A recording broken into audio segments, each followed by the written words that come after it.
students. Today we are going to discuss Buddhist concept of dharma or dhamma. This will be a basic understanding to Buddhist philosophy. This unit will also enable us to, understand Buddhist concept of dharma.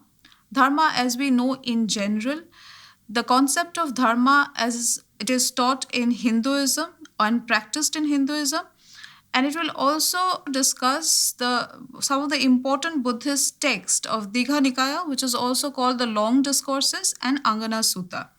To begin with the introduction, dharma in general parlance, it means that which encompasses several meanings, including morality, law, religion, and tradition, as well as the nature of reality or the nature of individual members of the society. The term dharma is a central concept of morality, tradition, and even national identity. Ordinary definitions relate the word variously to the individual's duty, to the observance of customs and law, to the individual's conformity to duty, and the nature or to divine law itself.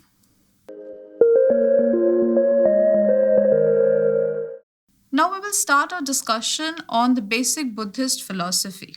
Among many theistic religions, Buddhism stands as a theistic canon that teaches a great ethical philosophy that can be practiced by any layperson.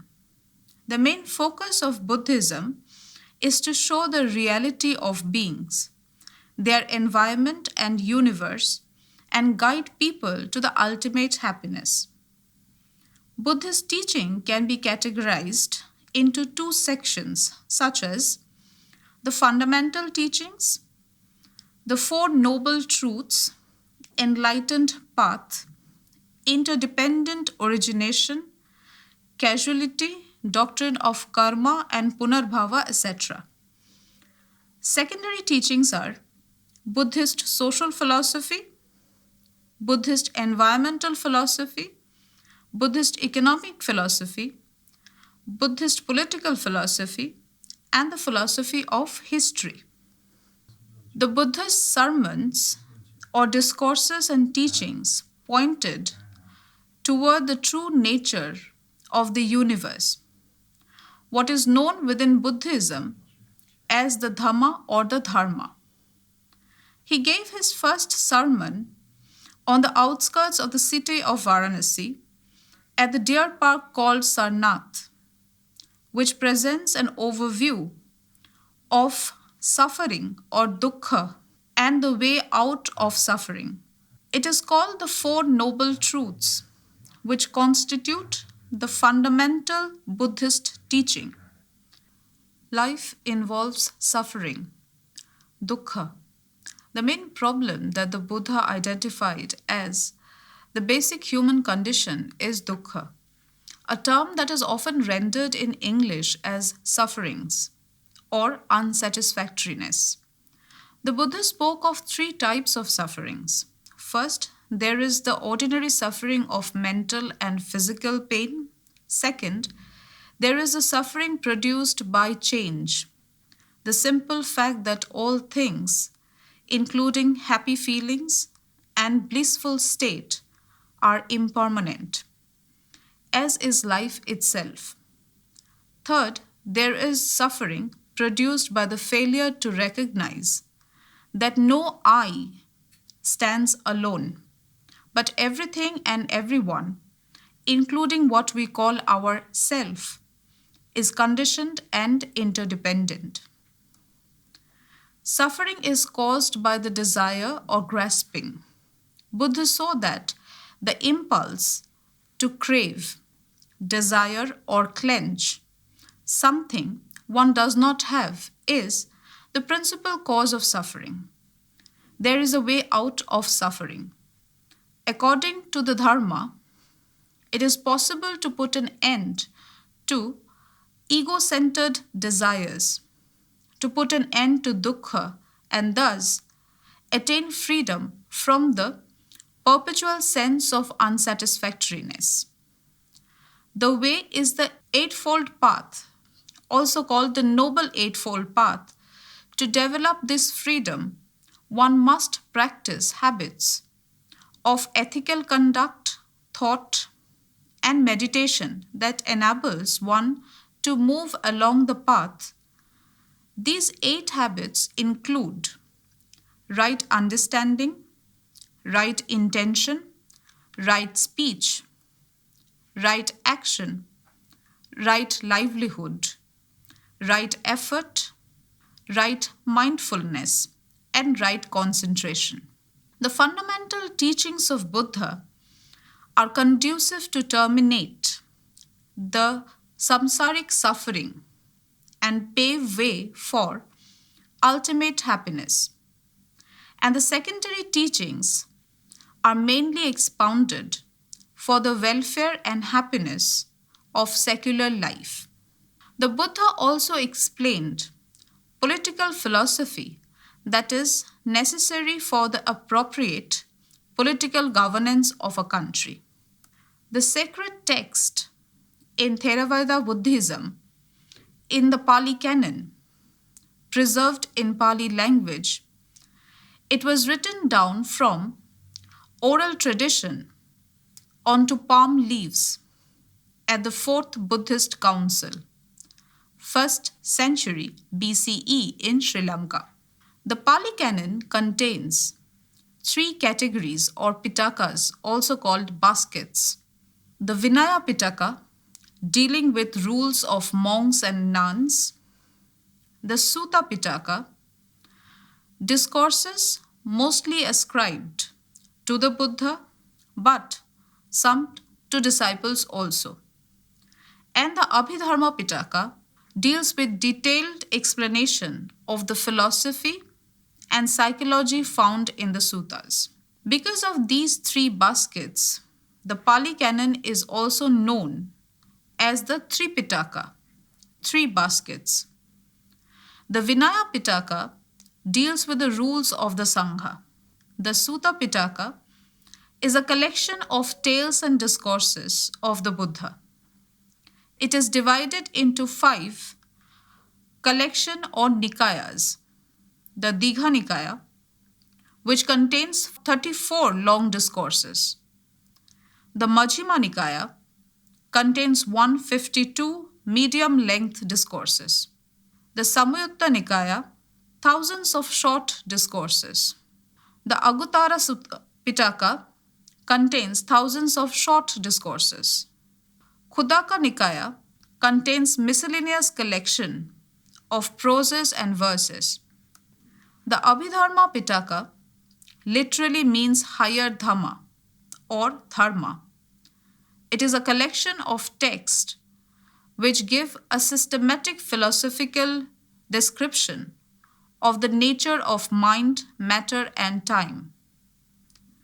A study into the Buddhist discourse that appears in the Pali Canon, that is divided into 3 baskets or sections, and some other related teachings found in the Jataka stories, reveals a clear-cut political philosophy expounded by the Buddha in the 6th century BC. The Digha Nikaya, or the long discourses, is one of the most important in this context. We will now explain or go through the important teachings that are included in the text Digha Nikaya. The Digha Nikaya, the first book of the Sutta Pitaka, is a collection of 34 suttas, as already mentioned, most of which are considerably long, and hence its name, Long Discourses. The whole collection is divided into 3 parts or Vagga. They are variously known as significant Vaggas that contains 13, 10, and 11 suttas respectively. According to G.K.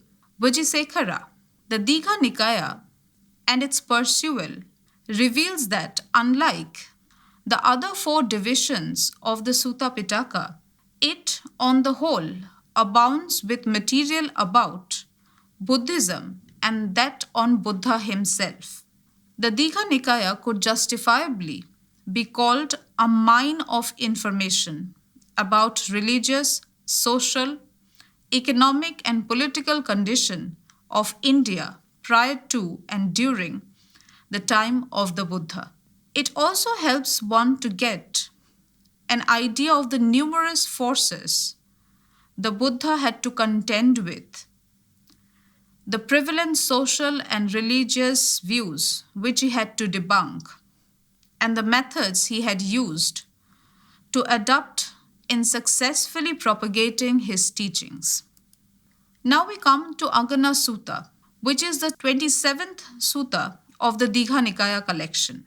The sutta describes a discourse imparted by the Buddha to two Brahmins, Bharadwaj and Vasetha, who left their family and caste to become monks.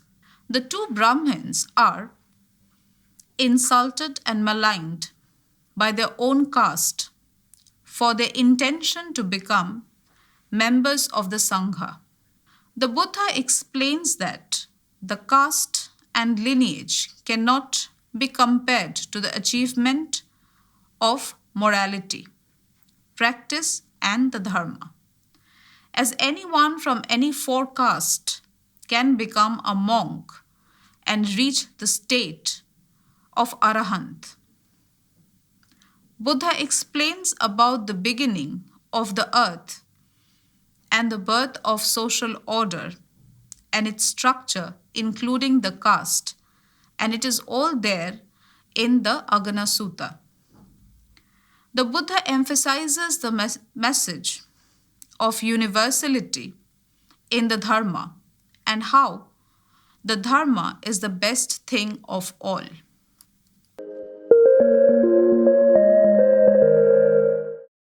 Now we come to the concept of Dharma in general. The word Dharma, which is also known as Dhamma in Pali, is used in almost all philosophies and religions in India. The dharmic faiths, namely Hinduism, Jainism, Buddhism, and Sikhism. In its oldest form, Dharma, it first appears in the Vedas. The etymological explanation of Dharma is thus: it is derived from the vowel root dhar, meaning to hold, to bear, to wear, to have, and to support. The word dharma also means that which conserves or maintains, especially that which preserves and maintains human activity. The term has wide range of meanings like customs, habits, standards of behavior, that which should be done, occupation, duty, obligation, goodness, good action, virtue, truth, reality, true principle, law, etc. can all be called dharma. Therefore, dharma is a key of all concept with multiple meanings in all religions found in India.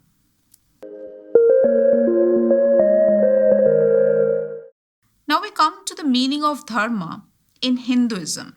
Hinduism is perhaps one of the most ancient or oldest of all living religions. It has neither any definite date of its origin, nor has it any definite founder associated with it. It is called Sanatana Dharma. Some of the important religious texts of Hinduism are the Vedas, the Upanishads, the Puranas, the Dharma Sutras and Dharma Shastras, the Ramayana, the Mahabharata, and the Bhagavad Gita. Mahabharata, the great epic, contains a discussion on the topic of dharma. When asked by Yudhishthir to explain the meaning and scope of dharma, Bhishma, who has mastered the knowledge of dharma, replies, "It is most difficult to define dharma. Dharma has been explained to be that which helps the uplifting of living beings. Therefore, that which ensures the welfare of living beings is surely dharma. The learned rishis have declared that dharma is something that sustains itself. They declared that which sustains is dharma. Other explanation of dharma comes as that which is indicated by the Vedas as beneficial to the highest good. There are four aspects of human life: dharma, which is duty; artha, which is profit; kama, pleasure; and moksha, liberation. Dharma controls the pursuit of both pleasure and profit, kama and artha. For those in whom dharma predominates are the sattvics or the virtuous nature, while the wealth seekers are rajasic, passionate, and those of pleasure seekers are tamasic or ignorant. Dharma therefore comprises of every type of righteous conduct, covering every aspect of life that is essential to the welfare of an individual and the society as a whole. Those who observes the law of dharma automatically attains moksha or liberation or eternal bliss. Therefore, dharma, artha, kama, and moksha shapes the end of a man's life. Dharma comprises ritualistic actions. A proper performance of rituals is important to the ordering of individual lives and the community. The Dharma Shastras, religious manuals, an earlier source of Hindu law, details the different types of rituals. For example, it is a part of dharma to name and bless a child, to initiate their education, to perform the last rites of parents. Rituals are acts that have a role in the ordering of the world and society, as it should be. Dharma is universal and also particular at the same time and functions within concrete circumstances. Each person has his or her own dharma, known as Swadharma. Bhagavad Gita, a text set before the great battle of Mahabharata, illustrates the importance of Swadharma. The epic is an illustration depicting the warrior Arjun riding his chariot, who questions his charioteer Krishna as to why he should fight a battle against his own family, relatives, and teachers. Krishna assures him that the battle is a righteous one and Arjuna must fight, as it was his swadharma as a warrior to fight the battle. He must fight with detachment from the result of his own action and within the rules of the warrior's dharma. Therefore, not acting according to one's own dharma is erroneous and called adharma. Krishna says in Bhagavad Gita that whenever adharma overshadows dharma, he will appear on earth to save the righteous and destroy the wicked. Dharma is also important for the maintenance of the social order. One's duty as part of a division of the society into varna or caste or jati, birth group.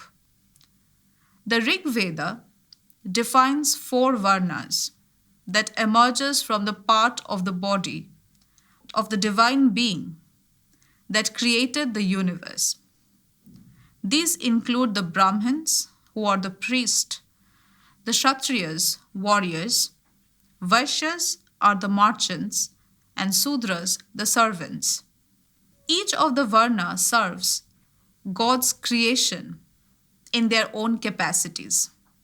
For example, priests by their spirituality, warriors by their heroism, merchants by their skills, and servants by their service. When the different Varnas fulfill their respective duties, the society is considered to be just and in accordance with the Dharma. Now, this is what Dharma is according to Hinduism. Now we come to our understanding of Dharma or Dhamma in Buddhism. In Buddhism, Dharma is the doctrine that is the universal truth common to all individuals at all times. Buddhists believe that human beings can free themselves from suffering by practicing meditation and cultivating a lifestyle prescribed by the Buddha. The teachings of Buddha, delivered in India some 2500 years ago, are also referred to as Dhamma. He often said that he gave so many lectures and teachings in distinctive ways that every human being could hear them in the way that benefit them the most. This suggests that there is no one right, or there is no single way of, rightly understanding the Buddhist idea of Dhamma. Buddha provided vehicles to help provide different approaches to experience and awaken men through the Dhamma teachings. 3 vehicles are referred to as the 3 baskets, including sutras, Buddha stories, and teachings such as the Dharmapada and the Theravada lineage teachings. Several of these practices are still alive in Southeast Asia. Mahayana teachings, including the Zen traditions, are still alive in Asia, whereas Vajrayana teachings developed mostly in Tibet, Mongolia, parts of Nepal, and other Central Asian countries.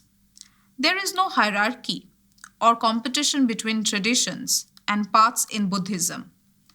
Each individual is on a journey with others and called the Sangha, having a goal of offering support to one another in order to liberate themselves from sufferings. The wheel is an important symbol in Buddhism as it depicts the cycle of life and death. According to Buddhist thoughts, when one dies, they are reborn into new form that could be a deity, a human, animal, some lower form, or an inhabitant of hell. All positive actions cause good karma and direct one into being reborn in a higher form. One's bad karma may result in rebirth in a lower form. As part of the Dharma, Buddha taught the 4 noble truths that form the basis of Buddhist thought. Life is suffering. Suffering is caused by craving. Suffering can have an end. And the Eightfold Path leads to the end of suffering. Buddhists believe that suffering is due to the impermanence of life, and the ultimate goal in Buddhism is to end the cycle of suffering. The achievement of this goal is called nirvana. In Buddhism, Dharma, which is classified as one of the 3 jewels, Triratna, or triple gems, namely Buddha, Dharma, and Sangha, is regarded as the foundation of Buddhism. The 3 jewels are also understood as the 3 refuges, particularly used as a profession of faith. The formal procedure by which a layman or a laywoman becomes a Buddhist is by taking a pledge or by taking refuge. This involves repeating 3 times the sentence, I take refuge in Buddhism, I take refuge in the Dharma. I take refuge in the Sangha. Buddhist idea applied to people irrespective of their rank in life and specified that individuals be in charge of their own destiny. These ideas were in contrast with the ideas of Brahmanism that dominated during Buddha's time. Brahmanism encouraged the offering of gifts to priests for salvation. The society was divided into castes that determined one's duty or dharma. Buddhism differed, as it did not believe in social distinction or stratification between human beings and so was accessible to anyone. Buddha believed that compassion should be cultivated among all living beings.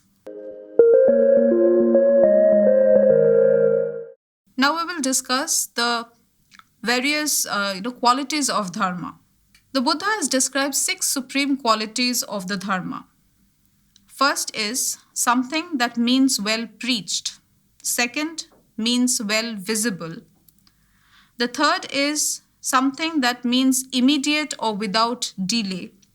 Fourth means inviting everyone to come and see, and in this case, the dharma is completely open to investigation.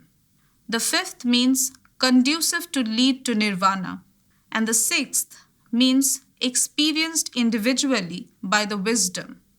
In this case, the dharma may be perfectly realized only by the noble disciples who have matured and to have become enlightened in supreme wisdom. Knowing these 6 attributes, Buddhists hold that men will attain the greatest peace and happiness through the practice of dharma or dhamma. Therefore, to conclude, dharma stands for all the principles and purposes, influences and institutions that shape the character of men, both as an individual and as a member of the society. It is the law of right living, and its observance safeguards both happiness on earth and salvation. Thank you.